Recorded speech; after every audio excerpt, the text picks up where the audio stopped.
Because get angry, shouting, screaming. You are part of those he's talking about here. Yes. So what he's saying here is telling us exactly why there was no need to move from the dugout and be making all those moves and all. And we are showing how all the World Cup coaches in the world are saying, listen to what he has to say. Then we'll come back to your response. Okay, Kayode. Okay, this is Chief correcting in quotes all the coaches from the best in the world. You're going to be seeing most of the best coaches in the world moving, doing a lot of swagger and all, getting angry at referees.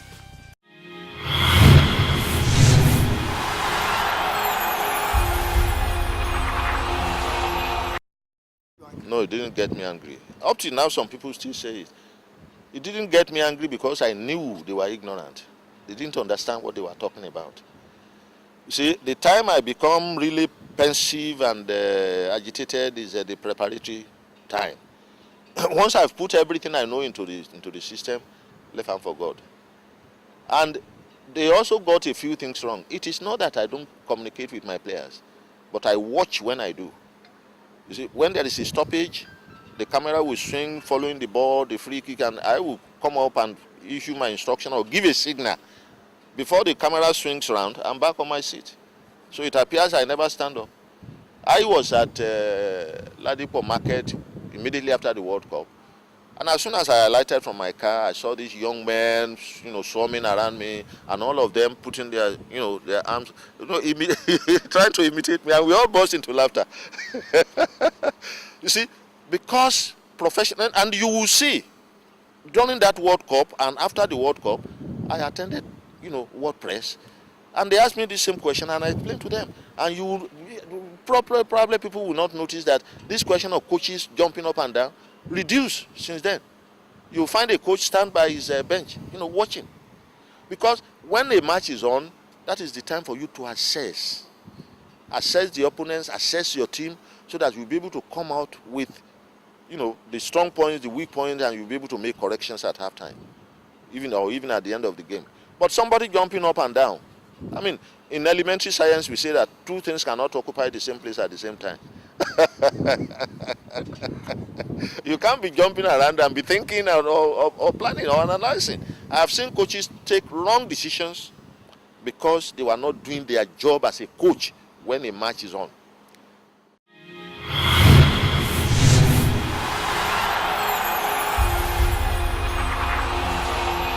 Okay. Yeah, the issue here, there are two types of coaches. Okay. And the third one is the one that is staying in the middle. They will stay in the middle. The one that comes to give instructions sometimes and just overlook all other things and go back to sit down. That's what he's saying. That's what he says he is. Exactly. And we are showing him going back now. But there are some coaches that are very, very, very erratic, very crazy. Once they give instructions and things are not working well, they continue to shout and they keep calling. Exactly what's going on now. Exactly. So if you take Mourinho, that sometimes he comes and is angry and he looks at you and he shouts only once, then goes back to sit down, then he's only celebrating when things are going on fine. Then you look at the likes of Arsene Wenger, he will sit for, if possible, if it is possible, for 90 minutes. You understand me? Very calm. Yeah, very calm. But can he be that calm? Is it possible? He is not tension. He's not a calm person.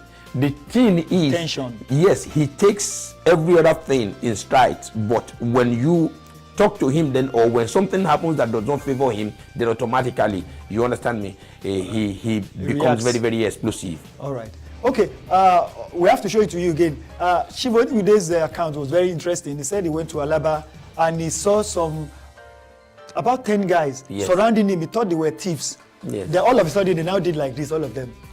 Yes. What we're now showing is the way he was at the World Cup. He said the boys at Alaba did like this. They were not laughing at him. Yeah, they were laughing at him. Yeah, he's been used to this for a long time, even while he was with 3SC for so many years, because he's gotten to the level of a professor of football. Wow. You understand me? Definitely. Training coaches so many places all over the world, working for FIFA for so many years.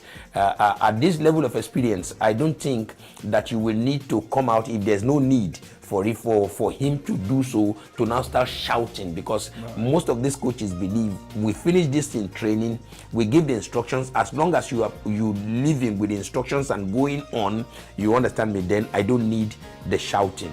Except in the second half where I have to correct or give specific instructions. Okay, talking about specific instructions, last week Samson Siasa was very angry on this show. I mean, like I told you, we're going to be bringing in the other respondents, and that's why Clemens Westerhoff is here, and he spoke about Samson Siasa. Like we rightly observed then, he mentioned 1993, that friendly against Cote d'Ivoire. Yes. And listen to him. You know, he loves controversy. So listen to Westerhoff. He's going to be coming here again next week, most probably. But listen to him now.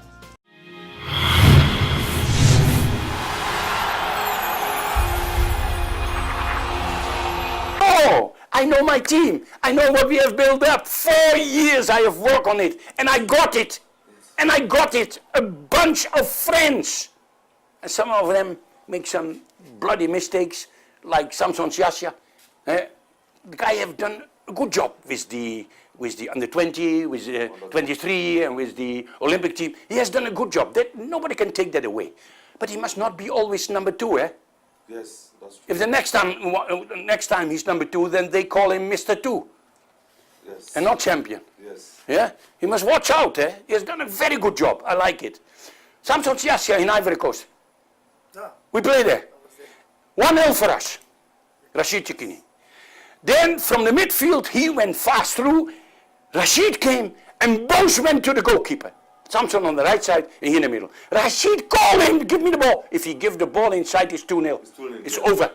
It's over. He wants to score by himself. Why? If he gives the ball to Rashid Chikini, Rashid scored 2 goals in Ivory Coast. Hey, Rashid will be the hero here, and nobody will talk about Samson Siasa. I've not forget that. Yes. We had a match at home. It was 4-1. Out. You change me now? Why you change me now? You forgot in Ivory Coast that you don't want to give the ball to Rashid Chikini. This is my answer. Sit down. Yes. Yes, sir. Yes, sir. You sit down. You sit nothing more. Come on, man. Come on, man. No, selfish players, I break them and I build them up again.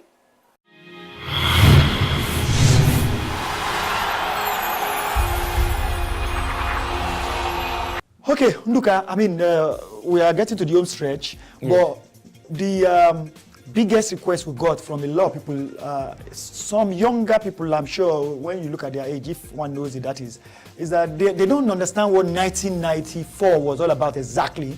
And 1998 and our best era. Forget about the demo. I'm sure you are thinking about Denmark. So they really want us to play back Super Eagles exploits at the World Cup 1994, 1998, 2002. So this is it. This is it. We got a lot of requests. So it's not just one person. So this is it. Enjoy it. It's very interesting. But like I told him, when it gets to where it was Nigeria, Denmark, I'm going to do like this.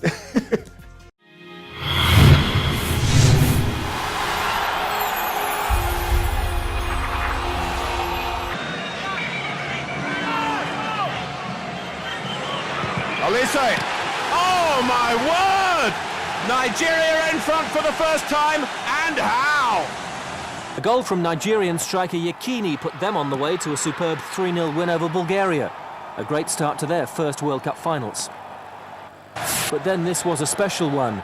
Sia's strike put the Africans on the score sheet against Argentina. The Argentines won 2-1, but Nigeria would join them in the second round. Their country at the moment, Argentina, are national heroes. That could all change over the space of 90 minutes. Nigeria, it's onside, here's a chance, the goalkeeper in no man's land, and it's a goal to Nigeria! Sia linked it well. Terrible defending by the Argentinians that already caught Nigeria offside once. Good play by Sia, took it around the defender, and a great little chip, exquisite, rolling it into the back of the net. To get Okocha. There's Mayo, please. In goes Edepojo. Still no sign of the final whistle. Amokachi plowing through. Well, that's finished it now, and that will go down as one of the best of the competition. Splendid strike by Amokachi, his second goal in the World Cup finals. to complete the Nigerian victory. That makes certain of their place in the next phase. Breaking from defence to attack. Yakini is through! Good saving tackle. Crucial one too. Now, Yakini!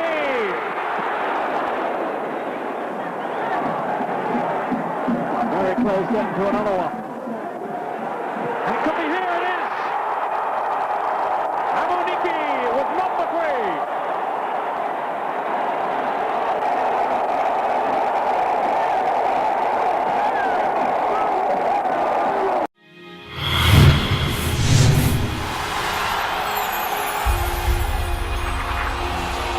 Next week, Austin Eguavoin really came out talking about France 98, especially the Denmark game.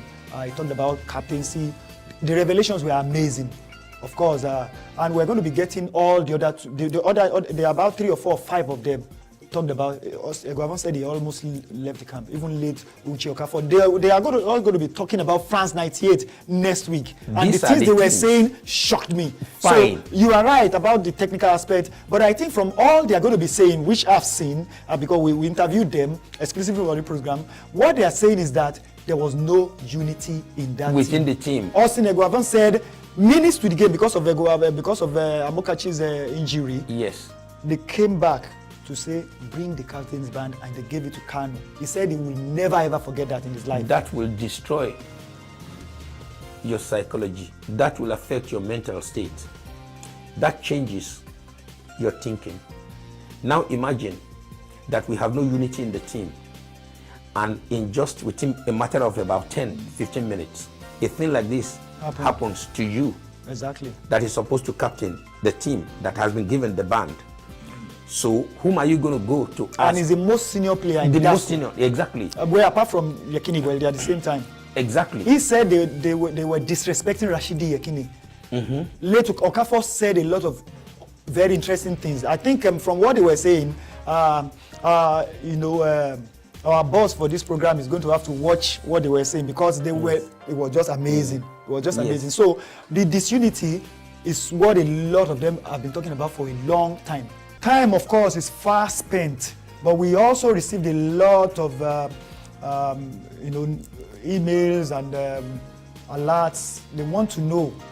They are starting a debate that is going to be a very interesting one. Noduka, of course, should be here next week, because a lot of people are asking, Diego Armando Maradona and Edson Arantes do Nascimento Pele, who is the best? Very interesting topic they are bringing up. I'm sure it's different ages, right? It's something we have to look at. Maybe what we're going to do is, cut a lot of the materials of them, but it's still a difficult one, really. Very difficult. Different generations completely. This is true. Very, very difficult, but we're going to bring certain things that is scientific in nature into play when we're talking about to determine who can actually be the best, or at par, who is better, or you will be able to make your choice. No, I'm going to bring all the clips. You decide then. This is what I'm telling you. the Nigerians will have to decide whom do they think is the best, because what we're talking about here is when you're talking about individuality and group dynamics, then the balance between the individuality and group dynamics, what you can do there, then power and option. All these things, they look alike. Okay, so we'll leave it till then. Exactly. But for me, Edson Arantes do Nascimento Pele, definitely. No matter how you want to argue about it, he's won the most laurels by miles. Don't tell me that until next week. Well, I mean, lovely to have you here always. Thank you. It's my pleasure, Kayode. Lovely muscles. I mean, you could have been a boxer, I'm sure. Maybe. Next week is going to get better, because there are a lot of interviews, amazing interviews. It's not just the controversial ones alone, don't worry. There are a lot of things we're going to be bringing to you that you will not be seeing anywhere. We're going to be bringing you behind the scenes and everything that has to do with the FIFA World Cup that Nigeria has participated in, not just the football now. The fans, some little girls, shouting Nigeria a lot. So that's what the program is all about. Next week, same time, same station. Bye. God bless.